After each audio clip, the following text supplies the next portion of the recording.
여러분 안녕하십니까? 저는 서울에 사는 30대 후반의 남성입니다. 얼마 전 힘든 수술을 마치고 지금 회복기에 있어요. 쌀맘 구독자 여러분들은 건강 잘 챙기고 계신가요? 전 술, 담배를 하며 불규칙하게 생활하다 보니 저도 모르는 사이에 몸이 망가져 버렸더군요. 그동안 금연이다 금주다 시도하는 사람들을 많이 봤지만 다 남의 얘기로만 생각했어요. 그런데 저에게 이런 일이 닥칠 줄 꿈에도 상상하지 못했습니다. 익명은 제천이라며 안일하게 생활하다 큰 코 다친 거죠. 그런데 그 와중에 엎친 데 덮친 격으로 저에게 또 다른 위기가 찾아왔습니다. 물론 지금은 잘 극복해서 안정을 찾아가고 있지만 당시에는 정말 앞이 캄캄했어요. 하지만 그 일을 통해 가족의 소중함을 다시 한번 깨닫게 됐어요. 그리고 어려운 시기일수록 주변 사람을 믿고 의지해야 한다는 것도 느끼게 됐죠. 오늘 저는 그때 겪은 일을 이야기해 보려고 해요. 그리고 앞으로 건강을 잘 회복할 수 있도록 여러분의 응원도 받고 싶네요. 부디 많은 분들이 함께 해주시고 격려해 주시길 바랍니다. 저는 어린 시절을 여수에서 보냈어요.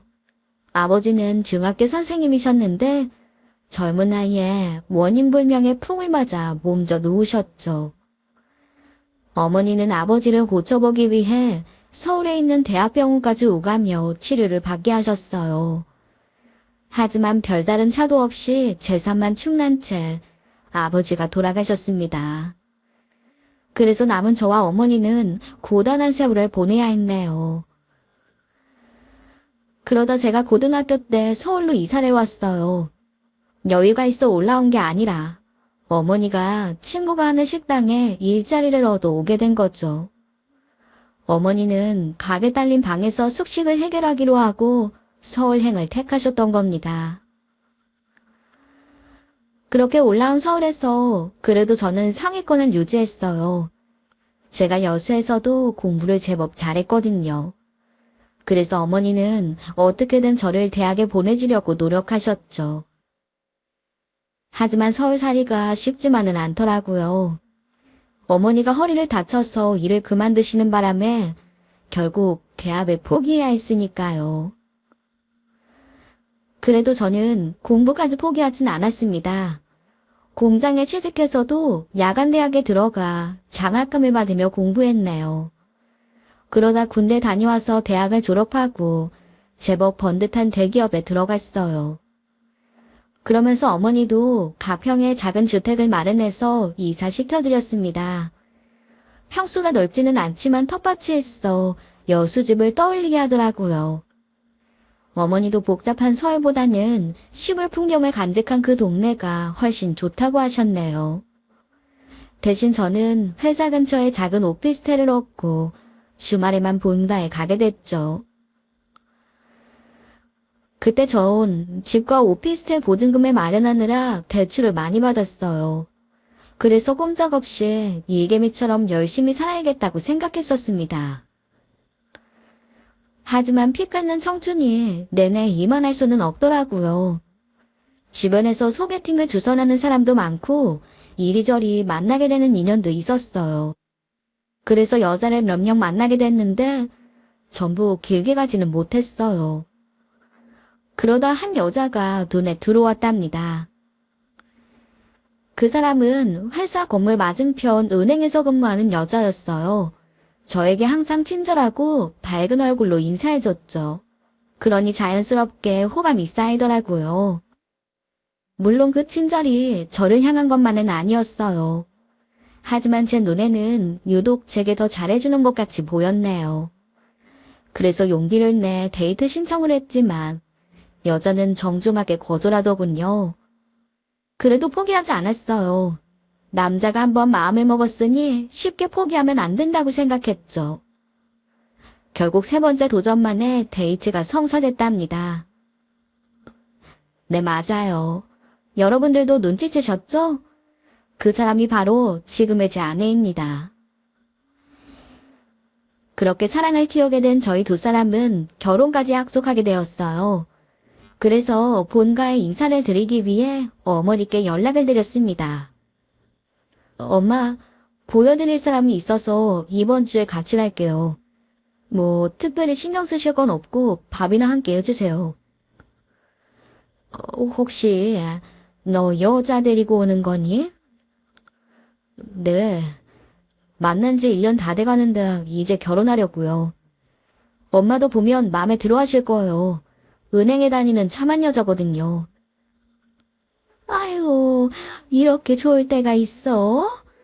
너 만나는 사람 있으면 엄마한테 말을 했어야지. 난 요즘 네 선자리 알아본다 정신이 없었는데. 저는 왜요? 제가 걱정 마시라고 했잖아요. 아무튼 주말에 갈게요.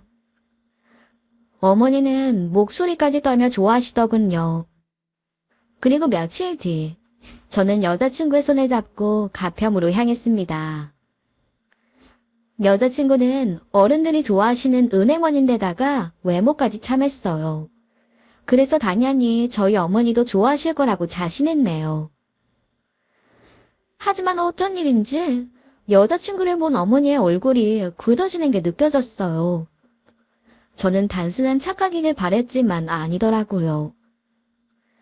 어머니는 여자친구를 바라보고 한숨을 쉬며 말씀하셨어요. 아이고, 저렇게 꼬챙이처럼 말라서야 어디 애라도 제대로 낳겠어? 그리고 얼굴도 뾰족한 게 복이 없게 생겼네. 자고로 여자 얼굴은 통통하니 동글이 납작해야 복이 많은 법인데. 아니, 그런 게 어딨어요. 저는 통통한 여자 싫어요. 그리고 은영이 정도면 예쁜 거지. 요즘 시대 무슨 복타령을 하세요. 이 녀석이 어디 여자 앞에서 엄마 말에 토를 다뤄? 네가 몰라서 그러는 거야.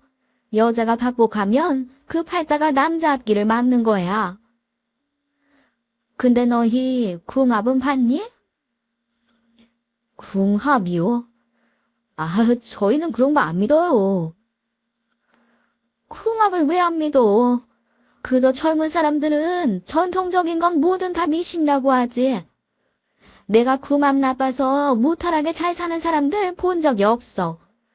그러니까 넌 집불도 모르는 소리 하지 말고. 거기 아가씨, 여기 생년월일이랑 태어난 시 좀 적어봐, 음력으로. 그러자 당황한 여자친구가 주저하며 말하더군요. 어머님 죄송한데요. 저는 음력이랑 시를 몰라요. 생일은 늘 양력으로만 챙겼어. 뭐? 아유, 엉망진창이구만. 그럼 빨리 어머니한테 전화해서 물어봐. 분명히 태어난 시랑 음력 생일은 알고 계실 테니.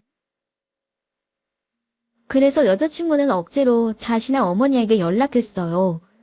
그리고 떨떠름한 표정으로 날짜와 시간을 받아 적은 메모지를 내밀었습니다. 어머니는 그제야 인생을 조금 풀고 말씀하셨어요. 동네에 유용한 집이 있으니 내일 가서 물어보고 연락하마. 혹시라도 궁합이 안 좋거든 미련 없이 헤어져. 그게 둘 다 편히 사는 길이니까. 그래도 이왕 온 거 밥이나 먹고 가든지 하고. 그렇게 저희는 산에 둘러앉아 밥을 먹게 됐어요. 하지만 저는 그동안에도 여자친구의 눈치를 보느라 힘이 들었네요. 밥알이 모래알 같아 목구멍으로 넘어가지도 않더군요. 여자친구는 숨죽여 밥만 먹고 어머니도 한마디 말씀이 없으셨습니다. 그렇게 괴로운 시간을 보내고 집에 돌아가며 저는 여자친구에게 싹싹 빌어야 했죠. 미안해 정말. 엄마가 옛날 분이라 그래. 네가 이해 좀 해줘. 성일 씨 어머니가 우리 아빠보다 2살이나 어리셔. 근데 우리 부모님은 그런 거 볼 생각 전혀 없으시다고. 그냥 어머니가 좀 심하신 거 아니야? 그 맘이 나쁘면 헤어지라니. 그게 말이 돼. 성일 씨는 왜 아무 말도 못해? 어머님이 헤어지라면 우리 정말 헤어지는 거야. 뭐, 말도 안 되지. 그냥 말씀만 저렇게 하시는 거야. 그 맘이 무슨 대수라고 그것 때문에 헤어져. 설사 진짜 나쁘다고 해도 신경 쓸 일 아니야. 괜히 어머니 일로 기분 상하게 해서 미안하다. 내가 사과할게. 기분 좀 풀어. 그렇게 뼈로통한 여자친구를 달래느라 진땀을 빼며 서울로 돌아왔어요. 그리고 다음날 어머니가 전화를 하셨더군요.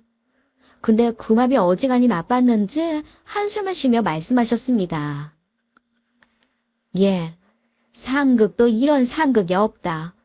애도 안 생길 수 있고 나중에는 매일같이 싸우다 죽지 못해 산다는 거야.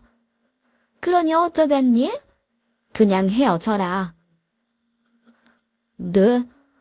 엄마, 그게 무슨 말씀이세요? 그깟 그 맘 때문에 헤어지라뇨. 사람 마음보다 그런 게 중요해요. 저희 정말 잘 맞아요. 다른 여자도 여러 만나봤지만 다 3개월을 못 넘겼다고요. 저는 은영이랑 그냥 결혼할 거예요. 그렇게 아세요. 아유, 너 왜 안 하던 짓이야? 이것 봐라. 너처럼 말 잘 듣는 여자를 이렇게 막무가내로 홀려놓은 것만 봐도 걔는 요물이야. 결혼도 안 했는데 이 꼴이니. 이대로 결혼하면 어떻게 될지 안 봐도 뻔해. 엄마 혀 깨물고 죽는 거 보기 싫음. 당장 헤어져. 무슨 그런 험한 말씀을 하세요. 그냥 저 좀 믿고 지켜봐 주세요. 엄마야말로 이런 분 아니었잖아요. 항상 저한테나 맡겨두시더니 이번에는 왜 이러시는 거예요? 결혼이 왜 이연지 대사라고 하겠니? 한 번 하면 빼도 박도 못하는 거야. 요즘은 뻑하면 밥 먹듯이 이혼해대지만 난 그 꼴은 못 본다. 그러니 할 때 신중해야지. 어머니는 전에 없이 완강하셨고 말씀도 험하게 하셨어요. 물론 저를 걱정하는 마음은 너무나 잘 알고 있었습니다. 하지만 그렇다고 어렵게 만난 인연과 굴맛 때문에 헤어지고 싶진 않았어요. 그래서 저는 큰 결심을 하고 그냥 결혼을 진행하기로 했네요. 어머니도 나중에 저희가 잘 사는 모습을 보면 안심하고 마음을 돌리실 거라고 생각했죠. 결국 결혼 준비를 마치고 어머니께 찾아가자 눈물까지 보이시더군요. 그래도 외아들의 결혼식에 불참할 수는 없어 억지로 혼주석에 앉긴 하셨어요. 하지만 식이 진행되는 동안 내내 눈물을 흘리셨네요.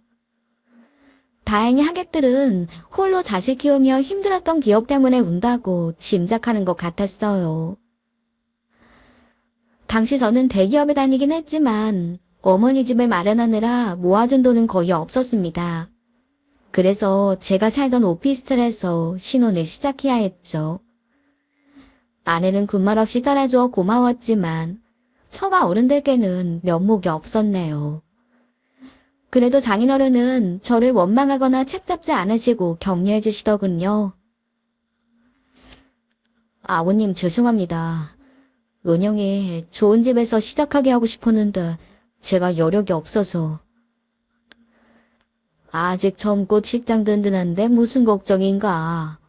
우리 젊을 때도 다 단감방에서 숟가락 2개 들고 시작했어. 그래도 세월이 지나니 자식들 공부시키고 번듯하게 살게 되지 않나. 자네는 다른 거 걱정 말고 그저 건강이나 잘 챙겨.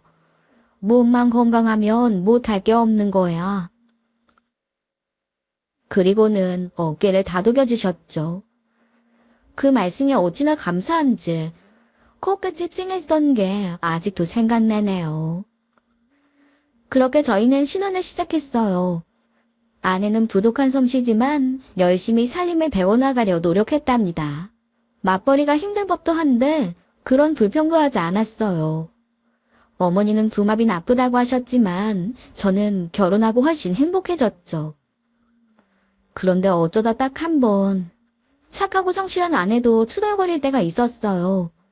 바로 저희 본가에 갈 때였습니다. 아내는 어머니를 처음 만나 홀대받았던 일을 계속 마음에 담아두고 있더라고요. 그러면서 대놓고 시어머니가 부담스러운 티를 냈네요. 2주 전에도 갔었는데 또 가야 돼? 어머니, 아직도 나 싫어하는 거 뻔히 보이는데 같이 있는 거 불편하단 말이야. 그때는 아버지 제사 때문에 간 거고 오늘은 집에 물이 샌다고 하니까 가서 손 좀 봐드려야 한다고 했잖아. 장마철 오기 전에 손 봐야지. 정 그렇게 불편하면 나 혼자 다녀올게. 근데 언제까지 그럴 거야? 자주 봐야 정도 들고 하지. 어른이 그러셨다고 자기까지 꼭 한번 좀 그래. 자기도 그날 다 봤으면서 그래? 나도 사람인데 나 싫다고 그리 반대하신 분한테 금방 생각기가 어디 쉬운 줄 알아? 자기는 처음부터 우리 집에서 환영받았으니까 내 기분 모를 거야. 알았어. 그럼 오늘은 그냥 나 혼자 다녀올게. 집에서 쉬고 있어. 언니들이 효자는 피곤하다더니 그게 무슨 말인지 이제 알겠어. 우리도 평일에는 바빠서 얼굴 볼 시간도 없는데 주말이라도 같이 있어야지. 자기가 가평 가느라 주말에 시간을 너무 뺏기잖아. 내가 결혼을 한 게 맞긴 해? 자기답지 않게 왜 그래? 서운한 거는 알겠는데 계속 그러면 나도 섭섭할 것 같아. 엄마 혼자 사시는데 아들이 가서 장마 채비해드리는 게 그게 그렇게 마음에 안 들어. 누가 가지 말래? 그냥 주말인데 혼자 있으려니까 서운해서 그러잖아. 처형을 만나든지 처갓집 가서 밥을 먹든지 이따 연락할게. 그리고는 쌩하고 집에 나섰습니다. 평소에는 더할 나위 없이 사이가 좋은 저희지만 어머니 문제만 나오면 투닥거리게 되더라고요. 사이가 어색하면 한 사람이라도 마음을 열고 다가가면 좋으련만 둘 다 그런 성격이 못 됐어요. 평생 억척스럽게 살던 어머니도 애교가 많지 않은 아내도 서로를 어려워하기만 했죠. 그렇게 1년 반이라는 시간이 흘렀습니다. 그동안 저희는 아내가 탄 적금을 보태고 대출도 늘려 좁지만 번듯한 아파트로 이사를 했어요. 둘이 발품을 팔아 재료를 구하고 직접 인테리어도 했네요. 첫 자가이고 정성을 들여서 그런지 집에 애착도 많이 가고 행복했습니다. 그런데 새로 이사하고 얼마 되지 않아서 제가 베트남으로 발령을 받게 됐어요. 집을 사면 이세 계획도 본격적으로 세우려던 참이었는데 말이죠. 그렇게 해외 발령은 생각지도 못한 일이었지만 싫다고 거부할 수 있는 상황도 아니었어요. 그래서 가긴 가야 하는데 아내 직장이 문제였네요. 오랫동안 열심히 다녔던 은행을 저 때문에 포기하라고 할 수가 없더라고요. 그래서 어렵겠지만 잠시 떨어져 지내기로 했습니다. 그런데 또 어머니는 이 소식을 듣더니 한동안 넣어두셨던 궁합 얘기를 또 꺼내셨어요. 거 봐라. 그런 궁합으로 결혼을 하니까 고작 2년도 못 살고 이렇게 떨어져 살게 되는 거야. 너 그 멀고 더운 나라에 가서 고생하는 게 다 네 처 때문이라고. 아우, 불쌍한 내 새끼. 엄마, 그런 거 아니에요. 그냥 회사에서 사업 합장하면서 제가 필요해서 그런 거죠. 오히려 저한테는 좋은 기회예요. 걱정 마세요. 건강하게 잘 다녀올게요. 저는 그런 상황에서도 금압 타령을 하는 어머니가 답답했습니다. 하지만 저 때문에 속상해서 눈물이 찔끔거리는 어른에게 뭐라고 할 수가 없더라고요. 그리고 얼마 후 베트남으로 떠나게 됐죠. 아내는 공항까지 나와 울먹이며 말했어요. 자기야, 밥 잘 챙겨 먹고 휴가 때 갈게. 영양제 넣은 거 잊지 말고 꼭 먹어. 아, 알았어. 벌써 몇 번째 말하는 거야. 내 걱정 말고 자기 문단속이나 잘해. 그렇게 눈물에 이별을 한 후 아내는 매일같이 연락했습니다. 처음 얼마반은 전화할 때마다 울음을 참느라 목소리가 떨리기도 하더라고요. 저는 마음이 아팠지만 건강하게 돌아가겠다고 아내를 위로했네요. 그리고 휴가를 내서 저를 만나러 와 마치 제2의 신혼여행같이 즐거운 시간을 보내기도 했습니다. 하지만 해외 생활이 이어지며 점점 아내의 연락 횟수가 줄어들기 시작했어요. 그러다가 3, 4일 넘게 통화가 안 되는 날도 있었죠. 결국 떨어져 지낸 지 1년이 넘어가자 일주일에 한 번 생사만 확인하게 됐습니다. 물론 가끔 길게 통화를 할 때가 있기도 했어요. 한데 그럴 때마다 아내는 무슨 말인가를 하려다 말고 한숨을 쉬기 일쑤였죠. 저는 아내가 뭔가를 숨기고 있는 것 같아 조심스럽게 묻기도 했습니다. 자기 혹시 무슨 일 있어? 요즘 통화도 좀 어렵고 매일 바쁜 것 같네. 아, 일이 바빠서 그래. 몇 달 전에 승진안으로는 계속 정신이 없네. 주말에도 매일 나가는 것 같던데. 정말 무슨 일 있는 거 아니지? 아이, 일은 무슨. 전에는 승진하면 좋을 줄 알았는데 일만 늘고 책임만 무거워지네. 난 잘 지내니까 걱정하지 마. 저는 아내의 말을 믿는 수밖에 별다른 도리가 없었네요. 그런데 그런 통화를 하고 얼마 후부터 몸이 좀 이상하다는 느낌이 들기 시작했어요. 소화도 안 되고 살도 빠지더라고요. 처음에는 별로 대수롭지 않게 여겼는데 주변 사람들도 걱정을 많이 했어요. 그래서 시간을 내 병원에 가서 검사를 받았습니다. 한데 그저 소화불량이나 위염이겠지 생각했던 저는 청천벽력 같은 말을 들어야 했어요. 바로 제가 위암에 걸렸다는 진단을 받은 겁니다. 다행히 초기인 것 같으니 바로 수술을 하고 항암 치료에 들어가자고 하더군요. 하지만 저는 아무 생각도 할 수가 없었어요. 그저 멍하니 허공만 바라볼 뿐이었네요. 그리고 허공에서는 아내와 어머니의 얼굴이 제일 먼저 떠올랐어요. 그러면서 가족들이 있는 곳으로 돌아가자 하는 생각만 강하게 들었답니다. 그래서 그 길로 회사에 진단서를 내고 병가를 신청했어요. 그리고 곧바로 귀국길에 올랐죠. 건강한 모습으로 떠났던 고국에 병든 몸으로 돌아오니 참 기가 막히더군요. 젊디 젊은 나이에 암이라니. 제가 보고 들었지만 믿기지가 않았습니다. 당연히 이 말을 들은 아내는 기함하며 오열했어요. 어찌나 서럽게 오는지. 오히려 제가 담담한 척 아내를 달래줘야 했네요. 그리고 며칠 후 대학병원에 입원해 치료를 시작했어요. 수술과 항암 일정을 잡았지만 양가 어른들에게는 이 사실을 함구하기로 했습니다. 연로하신 어른들에게 걱정을 끼치지 말자고 생각했던 거죠. 다행히 수술은 잘 끝난 것 같았어요. 의료진의 얘기도 희망적이더군요. 워낙 초기에 발견돼서 경과가 좋을 것 같습니다. 항암만 잘 맞추면 회복도 어렵지 않을 거예요. 건강관리 잘 하라는 경고라고 생각하고 이제부터는 술, 담배 떠올리지도 마세요. 네, 당연하죠. 감사합니다. 정말 감사합니다. 의사가 웃는 표정으로 여유 있게 말해주니 저와 아내도 한결 안심되는 것 같았네요. 그런데 다른 가족들에게 비밀로 하다 보니 제가 병원에 혼자 있는 시간이 많았습니다. 물론 아내가 퇴근 후에 와주긴 했어요. 하지만 얼굴만 내밀고 가기 바쁘더군요. 심지어 주말에도 일 때문에 시간이 없다며 간신히 들르기만 했죠. 제 발병 소식에 대성통곡하던 사람이 맞는지 의심스럽게까지 했어요. 그리고 그 의심은 꼬리에 꼬리를 물고 이어지기 시작했습니다. 아내는 저와 이따 어딘가에서 전화가 오면 당황해서 서둘러 자리를 피하곤 했거든요. 궁금해서 물어보면 항상 돌아오는 대답은 같았어요. 누군데요 그렇게 서둘러서 자리를 피해? 내가 들으면 안 되는 전화라도 돼? 아, 그냥 회사 일이야. 자기 피곤한데 시끄러울까봐 나가는 거지. 아픈 사람이 별걸 다 신경 쓰네. 어서 잠이나 자. 내일 또 올게.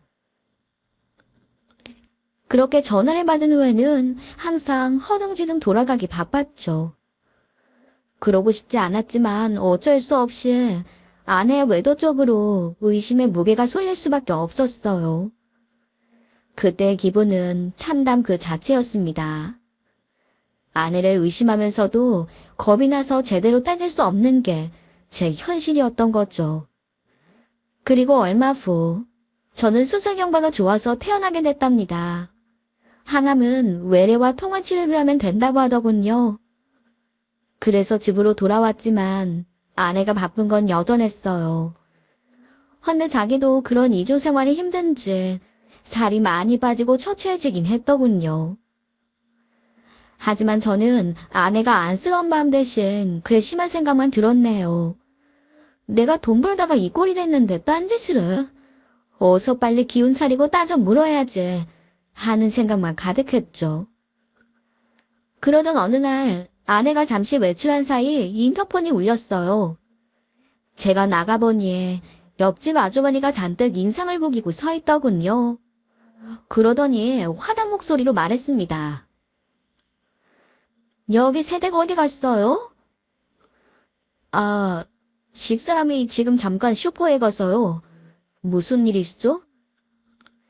아니, 사람 그렇게 안 봤는데, 아니 왜 이리 개념이 없어? 젊은 사람이 인사성도 맑고 내가 좋게 봤는데, 제가 무슨 영문인지 몰라서 눈만 껌뻑이고 있는데, 마침 아내가 돌아오고 있었어요.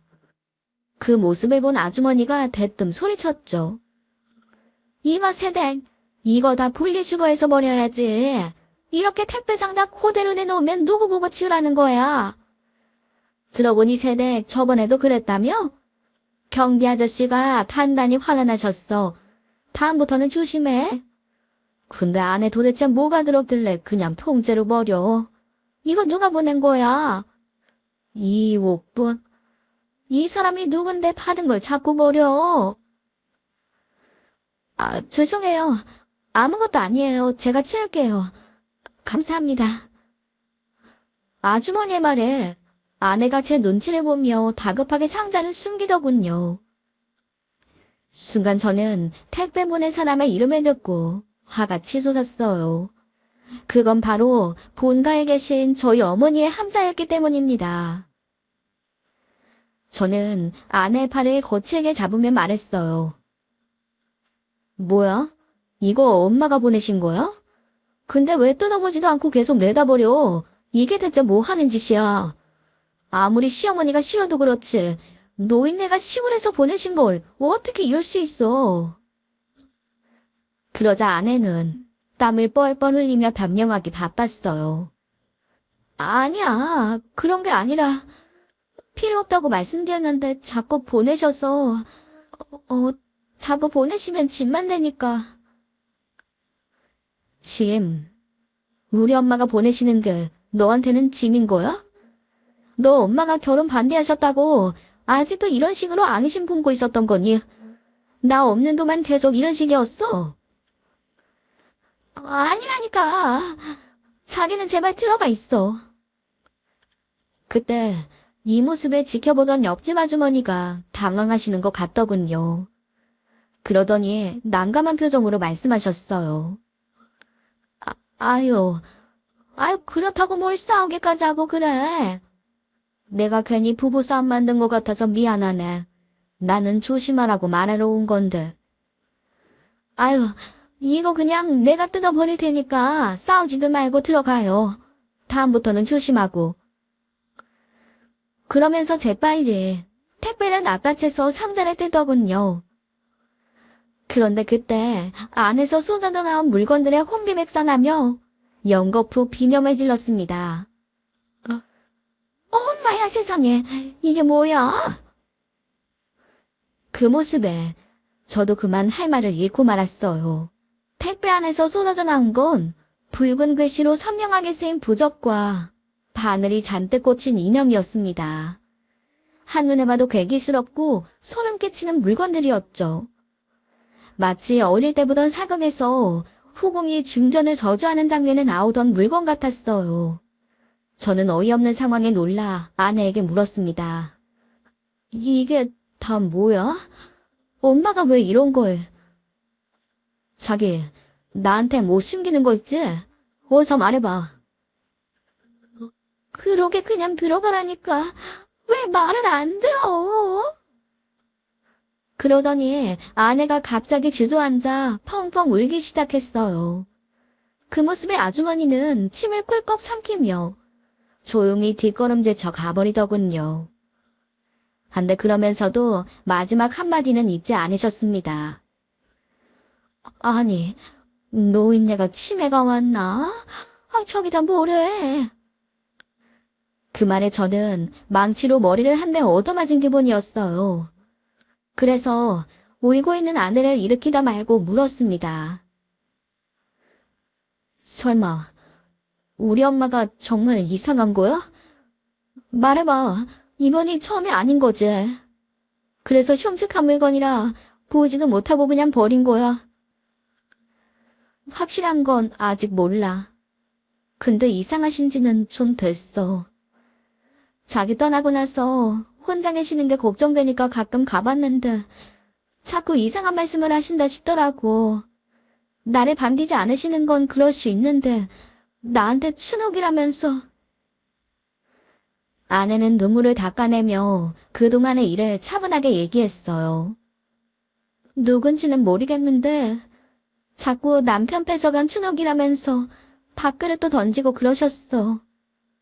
근데 그러다 또 멀쩡해지시니까 내가 뭘 어떻게 해야 할지 모르겠더라고. 나한테 말을 했어야지. 왜 혼자 끙끙거렸어? 자기가 놀러 간 거야. 먼 곳에서 고생하는데 확실하지도 않은 말을 어떻게 해. 일단 내가 확인하고 말하려고 했어. 근데 아무리 병원에 모셔가려고 해도 꼼짝도 안 하시는 거야. 멀쩡한 사람을 치매 환자 취급한다고 엄청 노여워만 하셨지. 그러다가 최근에 부쩍 상태가 심해지셨어. 그래서 이번에는 어떻게든 병원 가서 검사 받으려고 했는데 자기가 갑자기 들어온 거야. 근데 당장 수술해야 하는 사람한테 이런 걸 어떻게 얘기해. 그래서 내가 자주 가볼 수밖에 없더라. 혹시 몰라서 가스레인지도 안전한 인덕션으로 바꾸라니까 그건 복잡해서 못 쓰시겠다는 거야. 그래서 사람을 구해서 보냈더니 하루만에 내치셨어. 자기 어머니 고집 알지? 당신 아들이 고생해서 번 돈 허투루 쓴다고 혼만 났어. 신옥이는 아버지가 예전에 다니던 막걸리집 종업원이야. 아버지는 선생님이었지만 끼가 많은 분이라 술도 좋아하고 여자도 좋아하셨어. 그래서 엄마가 마음고생을 많이 하셨지. 신옥이라는 사람은 나도 기억할 정도로 꽤 오랫동안 엄마 속을 썩인 것 같아. 그치? 나도 짐작은 했어. 어머니가 날 그 여자로 착각하시는 것 같더라고. 한 번은 내 머리채도 잡으셨다니까. 그러더니 얼마 전부터 집에 자꾸 저런 거를 보내시는 거야. 화도 나는데 얼마나 한이 되셨으면 정신이 오락가락해도 저러시나 싶더라. 근데 막상 받으면 겁이 나서 뜯어볼 엄두를 못 냈어. 그래서 슬쩍 버렸는데 내가 잘못한 거지 뭐. 그럼 지금은 어떻게 하고 계셔? 식사는 잘 하시는 거야? 아주 정신을 놓으신 건 아니니까 너무 걱정하지 마. 멀쩡하다 딴소리를 하셔서 그렇지. 그래도 식사는 잘 하셔. 내가 매주 장봐서 넣어드리고 반찬도 만들어 놓고 오고. 그리고 경찰서 모시고 가서 인적사항도 등록해놨어. 목걸이에 이름이랑 내 번호도 넣어서 걸어두었고. 아직은 괜찮으시지만 언제 무슨 일이 생길지 모르니까. 근데 그것도 엄청 싫어하셔서 얼마나 씨름을 했는지 몰라. 근데 이제는 얼른 진단을 받고 약물치료 시작해야 할 것 같아서 그게 제일 걱정이다. 저는 아내의 말을 들을수록 제 자신에게 화가 나더군요. 아내는 제가 없는 동안 병세를 보이는 어머니를 열심히 챙겨왔던 거예요. 그런데 저는 스스로 건강 하나 챙기지 못해서 그런 아내에게 짐이 되고 있었습니다. 어디 그뿐인가요? 퇴근 후와 주말에 가평까지 오가며 어머니를 볼봐온 아내를 외도로 의심하기도 했죠. 세상에 이런 때려 죽일 남편이 어디 있겠어요. 아내는 양쪽으로 가며 신경 쓰느라 바짝 말랐는데 저는 그 모습도 곱게 보지 않았네요. 이 모든 생각을 하자 아내를 향해 석고대죄라도 해야겠더군요. 그래서 눈물을 글썽이며 진심을 담아 말했습니다. 나는 그런 줄도 모르고 자기가 바람이라도 난 줄 알았어. 그래서 병든 남편도 신경 안 쓰고 놀러나 다니는 줄 알았지. 이렇게 고생하고 있는 줄 정말 몰랐어. 뭐라고 말할 수 없게 고맙고 또 고마워 자기야. 이제 내가 할게. 나 항암 열심히 받고 엄마도 병원에 모셔서 치료 시작하자. 그동안 정말 고생 많았어. 제 말을 덤덤하게 듣던 아내는 이내 누이시오를 불기더군요. 그동안의 고생을 떠올리니 서러움이 복받치는 것 같았어요. 저는 그런 아내를 꼭 끌어안으며 물었답니다. 그런데 그렇게 싫은 소리를 들으면서도 어떻게 다 참은 거야? 자기 우리 엄마 불편해했잖아. 난 사실 내가 외국 가고 나면 자기가 가평에는 발길을 다 끊을 줄 알았어. 사람을 뭘로 보고 그런 거야. 아무리 그래도 내가 그런 패륜 며느리인 줄 알았어? 어머니 불편하다고 했지 언제 싫다고 했나. 어머니가 해주시는 청국장이 얼마나 맛있는데. 그거 생각나서라도 가야겠더라. 그 후 저희는 어머니를 모시고 병원에 가서 갖가지 검사를 받았습니다. 물론 처음에는 극렬하게 거부하셨지만 계속 설득하며 노력했죠. 생각해보니 어머니의 증상은 하루아침에 시작된 게 아닌 것 같더군요. 사실 결혼 문제부터 좀 이상하긴 했습니다. 전에 없이 괜한 고집을 부리고 말씀이 험해지시더니 다 이유가 있었던 것 같아요. 상담하다 들으니 성격부터 거칠어지고 고집스러워지는 경우가 있다고 하더라고요. 그리고 얼마 전 저희는 어머니를 요양병원에 모시게 됐어요. 치료를 시작하니 어머니가 자신의 상태를 어느 정도 받아들이는 모습이라 가능했네요. 그러고 나니 저도 마음이 한결 가벼워졌고요. 그래서 항암 치료에 더욱 집중할 수가 있었답니다. 아내는 지금도 퇴근 후 병원에 들러 어머니를 살피느라 여념이 없습니다. 저는 그런 아내 덕에 항암을 무사히 마치고 체력을 회복하고 있어요. 그래서 앞으로 회사에 복귀할 날을 앞두고 있죠. 여러분께만 말씀드리지만 사실 저도 암 진단을 받았을 때 슬쩍 궁합 생각이 났어요. 혹시 아내와 내가 상극이라 이런 몹쓸병에 걸린 게 아닐까 하고 생각했던 거죠. 하지만 지금은 매일 생각한답니다. 저렇게 착하고 고마운 아내를 만나서 얼마나 다행인지 모른다고 말이에요. 그리고 제가 건강을 잃은 건 궁합도 아내 탓도 아니라 제 탓이라는 걸 깨달았어요. 몸에 안 좋다는 건 다 하면서 언제까지나 무탈하길 바란 게 잘못이었던 겁니다. 그러니 여러분도 부디 건강을 과신하지 마시고 몸을 챙기세요. 저는 그러지 못해서 건강은 건강할 때 지켜야 한다는 말을 아프고 나서야 뼈저리게 느꼈거든요. 그럼 오늘도 가족과 건강의 소중함을 잊지 마시길 바라며 저는 이만 인사드리겠습니다. 마지막으로 힘들지만 웃음을 잃지 않고 열심히 사는 아내에게 고마움을 전하고 싶네요. 여러분도 저희 가족의 건강과 안녕을 함께 응원해 주시길 바랄게요. 감사합니다. 복이 많은 아내 덕에 남편분께서도 그 복을 함께 나눠받게 되셨네요. 올해는 스님의 가정에 행복과 건강만이 가득하길 바라며 홀로 스님을 키우며 고생하셨을 어머님도 크게 아프지 않으시고 치료 잘 받으시길 소원합니다. 그럼 오늘도 사연 함께 해주신 썰맘 식구들 감사합니다.